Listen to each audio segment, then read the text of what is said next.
ക്രിസ്മസിന് മുന്നേ ഞാൻ വൈൻ ഇട്ടിട്ടുണ്ടായിരുന്നേ. അത് തുറക്കണം കാര്യങ്ങളൊന്നും എനിക്ക് ആ ടൈമിൽ പിന്നെ കാണിച്ചു തരാൻ പറ്റിയില്ല. ഇതാട്ടോ എൻ്റെ വൈൻ്റെ ഇപ്പോഴത്തെ അവസ്ഥ.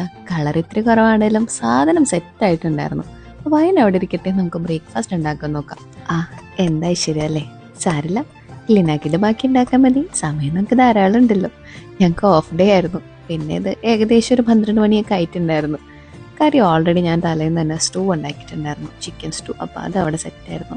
എനിക്ക് ഭയങ്കര ഇഷ്ടമുള്ള കോമ്പിനേഷൻ ആട്ടോ, അപ്പം സ്റ്റൂ, ബ്രെഡ് സ്റ്റൂ എന്നൊക്കെ ഉള്ളത്. അതിൻ്റെ ഇടയിൽ നമ്മുടെ എബോ വന്നപ്പോഴത്തേക്ക് ഞാൻ അവന് വൈന് ഗ്ലാസ് കൊടുത്ത് നൈസായിട്ട് സെറ്റാക്കി. ചുമ്മാ കുടിച്ച എക്സ്പ്രഷനൊക്കെ ഇട്ടോളാം ഞാനും പറഞ്ഞു. അവനത് ഓൾറെഡി കുടിച്ചതാണ്, എന്നാലും അവിടെ നിന്ന് അഭിനയിക്കാനുണ്ടപ്പോൾ എനിക്ക് വരെ ചിരിക്കുന്നു. പിന്നെ ഞാൻ ചായക്കൊക്കെ വെച്ചു. ഇതായിട്ട് ഞാൻ ഉണ്ടാക്കിയ സ്റ്റൂ കാണാൻ അത്ര ക്ലിയർ ഇല്ല, പക്ഷെ സാധനം അടിപൊളിയാണ്. സ്റ്റൂയുടെ സ്പെഷ്യലിസ്റ്റ് എൻ്റെ അമ്മയാണ് കേട്ടോ, ഭയങ്കര ഇഷ്ടം.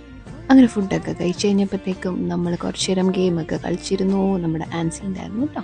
അങ്ങനെ അത്രേ ഉള്ളൂ ഇന്നത്തെ വീഡിയോ.